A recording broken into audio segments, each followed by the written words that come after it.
द्रौपदी का चरित्र अनोखा है। पूरी दुनिया के इतिहास में उस जैसी दूसरी कोई स्त्री नहीं हुई। महाभारत में द्रौपदी के साथ जितना अन्याय होता दिखता है, उतना अन्याय इस महाकथा में किसी अन्य स्त्री के साथ नहीं हुआ। द्रौपदी संपूर्ण नारी थी। महाभारत की कहानी में ऐसा बहुत कुछ हुआ है जिसकी कल्पना कर पाना भी नामुमकिन था। इस श्रेणी में द्रौपदी का 5 भाइयों की पत्नी बनना मुख्य तौर पर देखा जा सकता है। यूं तो आज भी किसी महिला का एक से ज्यादा पुरुषों के साथ संबंध होना सामाजिक तौर पर तुच्छ कर्म ही माना जाता है, लेकिन पहले तो हालात और भी बुरे थे। पुरुषों को तो एक से अधिक महिलाओं के साथ संबंध रखने या विवाह करने की इजाजत थी, परंतु किसी स्त्री का इस विषय में ऐसा सोचना गुनाह था। ऐसे हालातों में द्रौपदी का 5 पतियों की पत्नी बनकर रहना अपने आप में हैरान करने वाली बात थी। द्रौपदी ने जब 5 भाइयों की पत्नी बनने की शर्त कई वचनों के साथ पूरी की, जिनमें सबसे पहली शर्त थी कि वह एक समय पर एक ही भाई की पत्नी बनकर रहेगी। यह सीमा विधि में 1 साल की होगी और इस दरमियान अन्य भाइयों के साथ उसका कोई वास्ता नहीं होगा। विवाह के समय वेद व्यास ने भी द्रौपदी को यह वरदान दिया था कि जब भी वह एक भाई से दूसरे भाई के पास पत्नी बनकर जाएगी, तब वह अपना कौमार्य फिर से हासिल कर लेगी।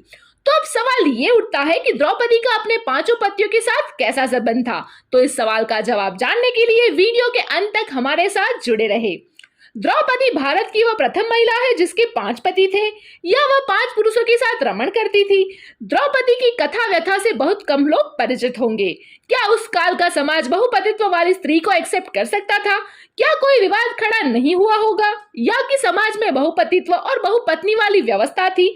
लेकिन सबसे बड़ा सवाल यह है कि क्या आज के लोग ये समझते हैं कि द्रौपदी ने विवाह तो सिर्फ अर्जुन से किया था, तो क्या उसका रिश्ता सभी के साथ नहीं था? क्या द्रौपदी सिर्फ अर्जुन को ही प्यार करती थी? द्रौपदी को द्रौपदी इसलिए कहा जाता था कि वो राजा द्रुपद की पुत्री थी। उन्हें पांचाली इसलिए कहा जाता था कि राजा द्रुपद पांचाल देश के राजा थे। उनका एक नाम कृष्णा भी था क्योंकि वे भगवान कृष्ण की सखी थी। उनका एक नाम याग्नि भी था क्योंकि वे यज्ञ करके पैदा हुई थी। और अंत में उनका एक नाम शेरंद्री भी था। शेरंद्री का अर्थ होता है पति के अलावा अन्य पुरुषों के साथ रमण करने वाली। लेकिन यह सच नहीं है। अज्ञातवास के दौरान द्रौपदी ने राजा विराट की यहाँ उनकी पत्नी सुदेशना को सौंदर्य की देखरेख करने वाली के रूप में काम किया, इसलिए उनका नाम शेरंद्री था। शेरंद्री के रूप, गुण तथा सौंदर्य से प्रभावित होकर महारानी सुदेशना ने उसे अपनी मुख्य दासी के रूप में नियुक्त कर लिया था। कुछ लोग कहते हैं कि वे राजा विराज के राज्य में सुगंध और इत्र बेचती थी, इसलिए उसे शेरंद्री कहा जाता था। उल्लेखनीय है कि 12 वर्ष के वनवास के बाद पांडवों ने अज्ञातवास में मत्स्य देश के राजा विराट के राज्य में समय व्यतीत किया था। पांचों ने अपनी योग्यता अनुसार राजा के यहाँ भिन्न भिन्न कार्य को संभाला था। माना जाता है कि जिस समय द्रौपदी का स्वयंवर हो रहा था, उस समय कुंती सहित 5 पांडव लक्षागृह की आग से बचकर भाग गए थे और अपना स्वप्रेरित वनवास काट रहे थे। उस दौरान 5 पांडव एक कुम्हार के घर में रहा करते थे और भिक्षाटन के माध्यम से अपना जीवन यापन करते थे। ऐसे में भिक्षाटन के दौरान उन्हें द्रौपदी स्वयंवर में मिली थी। एक दिन की बात है, पांडव और ब्राह्मण लोग आश्रम में बैठे थे। उसी समय द्रौपदी और सत्यभामा भी आपस में मिलकर एक जगह बैठी थी। दोनों ही आपस में बातें करने लगी। सत्यभामा ने द्रौपदी से पूछा, आप बताएं कि आप पांडव के साथ कैसा आचरण करती है? उचित प्रश्न जानकर तब द्रौपदी बोली, मेरा मेरे 5 पतियों से बहुत अच्छे संबंध है। सुनो, मैं अहंकार और काम क्रोध को छोड़कर बड़ी सावधानी से सब पांडवों की स्त्रियों सहित सेवा करती हूँ। मैं ईर्ष्या से दूर रहती हूँ, मन को काबू में रखकर कटु भाषण से दूर रहती हूँ, किसी के भी समक्ष असभ्यता से खड़ी नहीं होती हूँ, बुरी बातें नहीं करती हूँ और बुरी जगह पर नहीं बैठती। पति के अभिप्राय को पूर्ण संकेत समझकर अनुसरण करती हूँ। देवता, मनुष्य, सजा धजा या रूपवान कैसा है पुरुष हो, मेरा मन पांडवों के सिवाय कहीं नहीं जाता। उनके स्नान किए बिना मैं स्नान नहीं करती, उनके बैठे बिना मैं स्वयं नहीं बैठती। जब जब मेरे पति घर में आते हैं, मैं घर साफ रखती हूँ, समय पर भोजन करती हूँ, सदा सावधान रहती हूँ। घर में गुप्त रूप से अनाज हमेशा रखती हूँ। मैं दरवाजे के बाहर जाकर खड़ी नहीं होती।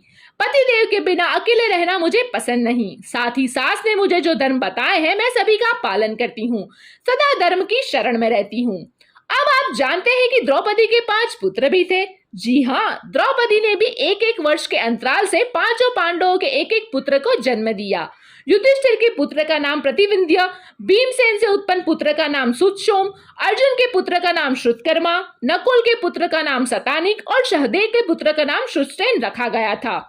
युधिष्ठिर की दूसरी पत्नी देविका थी। देविका से दौदे नाम का पुत्र जन्मा। अर्जुन की द्रौपदी के अलावा सुभद्रा, उलूपी और चित्रांगना नामक 3 और पत्नियां भी थी। सुभद्रा से अभिमन्यु, उलूपी से इरावत, चित्रगंधा से वृषवाहन नाम के पुत्र का जन्म हुआ। द्रौपदी के अलावा भीम की हिडिंबा और बलंधरा नाम की 2 और पत्नियां थी।